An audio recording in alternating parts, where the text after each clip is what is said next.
hatred that they have for members of parliament, Mr. Speaker. Mr. Speaker, when I read the judgment of Mr. Speaker of the court, I was shocked, Mr. Speaker, because in 2013, the same act was subjected to litigation, Mr. Speaker, and at that time they were saying that Parliament is dividing the revenue into three: national government revenue, county government revenue, and the Ng-Cdf, Mr. Speaker.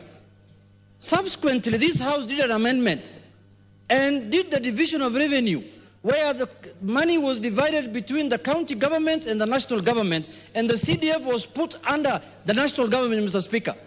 There is no difference between a ministry that is getting an allocation from the national budget of the national government than the Ng-Cdf, Mr. Speaker.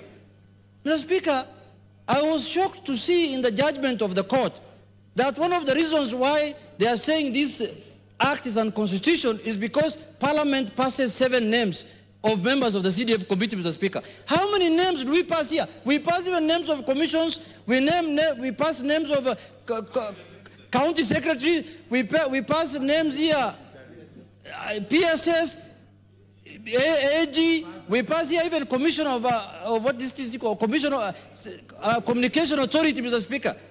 Now, what is the problem of passing names here? The other thing that has shocked me about this judgment, Mr. Speaker, is that they are saying the term of the fund manager is for 5 years, which is equivalent to 5 years of being a member of Parliament, Mr. Speaker. There are fund managers who have been in office for the last 20 years, Mr. Speaker. I don't know where the judges were reading, they were reading, Mr. Speaker, whether they read the submissions of our lawyers, Mr. Speaker. Mr. Speaker, I am shocked because the judges behaved as though they live in another country, Mr. Speaker. Recently, there was a burial in my constituency, and I must say this, of a judge, Mr. Speaker. And the funeral was conducted in a primary school, and those classes were built by Ng-Cdf, Mr. Speaker. They were not built by county government or built by anybody else. Mr. Speaker, the way the Ng-Cdf has changed the lives of Kenyans, Mr. Speaker, every person knows in this country, including judges. Do they not go home? Do they not come from villages in this country, Mr. Speaker? And people, I'm asking the judges on the floor of this House, from the floor of this House, Mr. Speaker, in my constituency alone, there are over 3,000 to 4,000 students who benefit from bursary. Children of single mothers, orphans, Mr. Speaker. Where do they expect us to take those children, Mr. Speaker?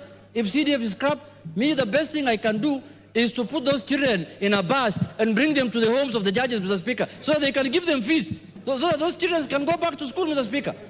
You can't make the lives of Kenyans miserable by just doing a judgment that does not make any sense, Mr. Speaker, according to me. And we are allowed to critique judgment, Mr. Speaker. They had their say, we must have our say here on this floor, Mr. Speaker. Mr. Speaker, I have been a believer, I have been a supporter of the independence of the judiciary, Mr. Speaker. But now I've come to believe that judiciary now is living in an ivory tower, and they must come down from that ivory tower, Mr. Speaker.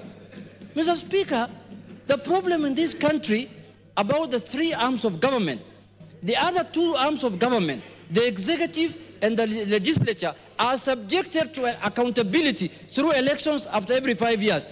Judges are never accountable to anyone. They are accountable to themselves and to JSC, where a majority of the members are judges, Mr. Speaker. And you just wait until you reach 70 or 74 years and you retire. You are not accountable to anybody. How do you want to make the lives of Kenyans so miserable by saying that Ng-Cdf is not doing anything? Mr. Speaker, Ng-Cdf is unconstitutional.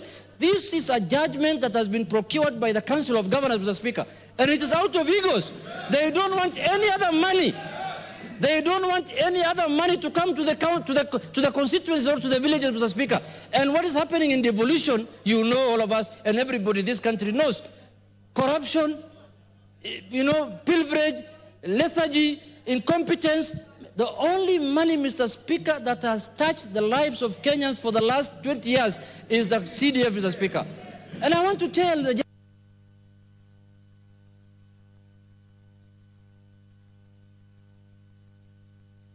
One minute.